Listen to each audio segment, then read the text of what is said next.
Ate Red, may alam ko bang online loan platform na hindi 7 days at hindi gaano kataas yung interest? Oh yes, may alam ako. And in fact, kakatapos ko lang magbayad ng first loan ko sa kanya, which yung first loan ko sa kanya ay 10,000 pesos. Wow! And best of all, legit po yung loan app na to.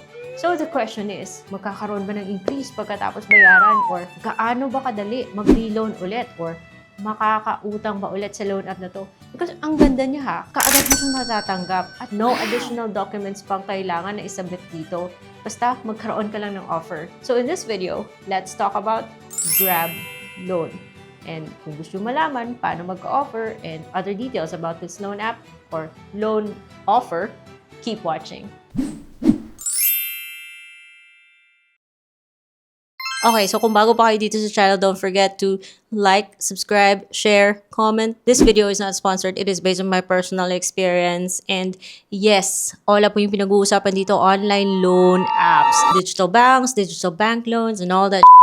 Pero dahil sobrang baba po ng views sa YouTube lately, kaya meron na rin tayong mga shopping links. Don't worry, hindi po yan links sa mga ola. Yes, shopping mga be. Pansin nyo naman sa mga videos ko, either hawak ko yung Samsung flip phone ko or yung iPhone 17 ko. Or sometimes both.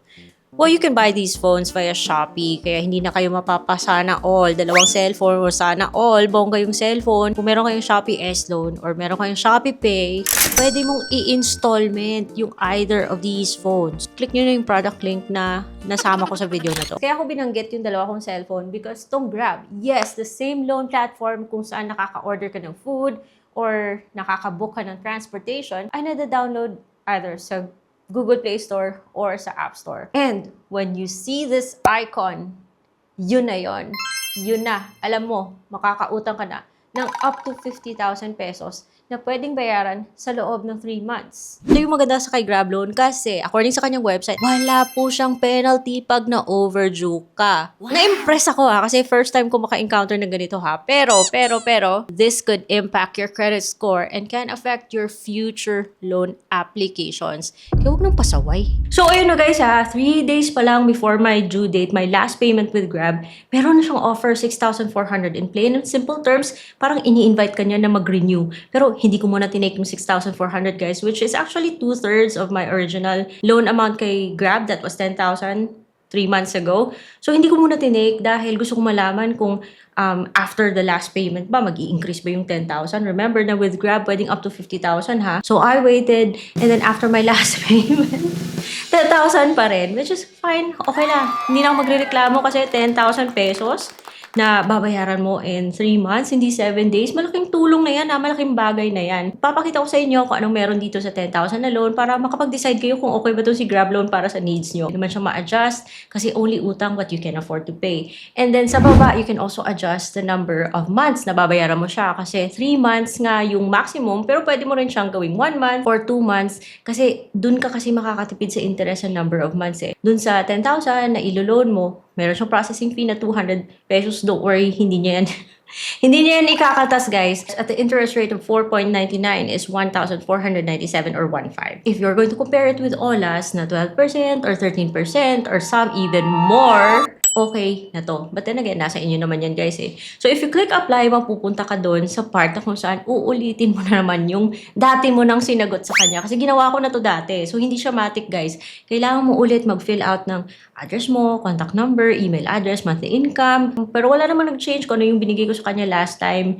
Ganun pa rin yung sinagot ko dito. And nasa baba na portion, meron po tayong loan purpose. And when do you have active loans outside of Grab? And I said yes. Kasi kahit nasabihin mong no, malalaman niya naman yan kung may mga utang kayo with other loan apps na late or hindi na bayaran. Sinabi kong yes. Sa loan purpose, marami kang pagpipilian. Depende na yan sa kung ano yung applicable sa'yo. Medical expense, household needs, education, travel needs, business needs, emergency, and other. Ngayon, dito sa other, may isisingit lang ako guys ha, na given that Grab can offer you as much as 50,000 pesos and payable siya in months, it could be a good platform para pang debt consolidation. Gagamitin mo to na bayaran yung mga patingi-tinging mong mga ola. So watch this 1-minute tip to make sense of what I just said. Utang, para bayaran yung utang, that's not strategy. You need to break the tapal-tapal system before it breaks your budget. Fill It in a Minute, presented by One Hand, is a series of financial literacy videos that focus on finance topics,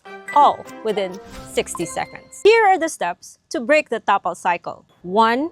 Don't take another loan. Number 2. List all your utang, including the principal, the interest rates, and your due dates to see the clear picture. Number 3, try to consolidate all your debt. Try to get a bigger loan with the lowest interest. Use it to pay lahat ng utang mo. That way, iisang utang at iisang due date na lang yung iisipin mo. If that's not possible, try talking to your lenders and ask for debt restructuring or an easier payment plan. Number 4, paunti-unti mo nang bayaran yung utang mo ha, either by paying off the smallest debt first or focusing on the one with the highest interest rate. Fill It in a Minute.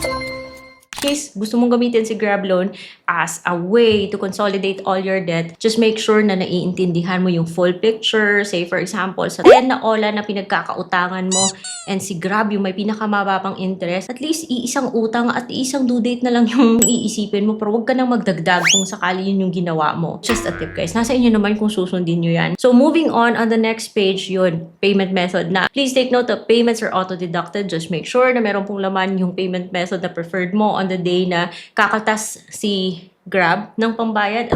Umaga pa lang ng due date mo, kukunin niya na dun sa GCash mo yung pambayad. Kung sakaling walang laman yung GCash mo, it's gonna move on to the next payment method that's in the Grab app mo. So, account mo. Kung meron kang credit card doon, meron kang debit card na nalagay doon, meron kang Maya, so dun siya next.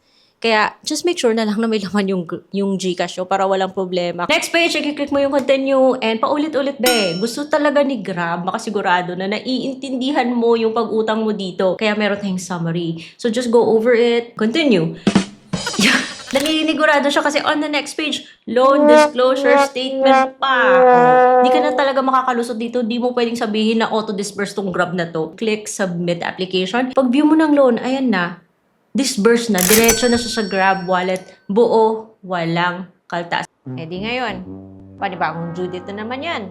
Ano na lang, on the next cycle, meron na akong increase, but we'll never know until 3 months later. Huwag kayong maside kung wala pa kayong offer because this Grab loan is available para sa 21 to 65 years old and you need to be actively using the Grab app for at least 3 months bago magka-offer. At kung sakaling 3 months na at wala pa ring offer, guys, I hope this cheers you up na matagal na ako may Grab loan ha. Since last year ko nalaman na meron palang Grab loan, pero this 2026 lang ako nagkaroon ng offer. It depends really on our credit history. So, just do your best to keep a good credit history para magkaroon ng ganitong mga offers. And that's about it, guys. And one more thing, huwag kayong malungkot kung wala pa rin kayong offer kay Grab dahil meron po tayong options. Marami po tayong mga legit loan platforms. Just check my legit loan apps playlist by Ate Red.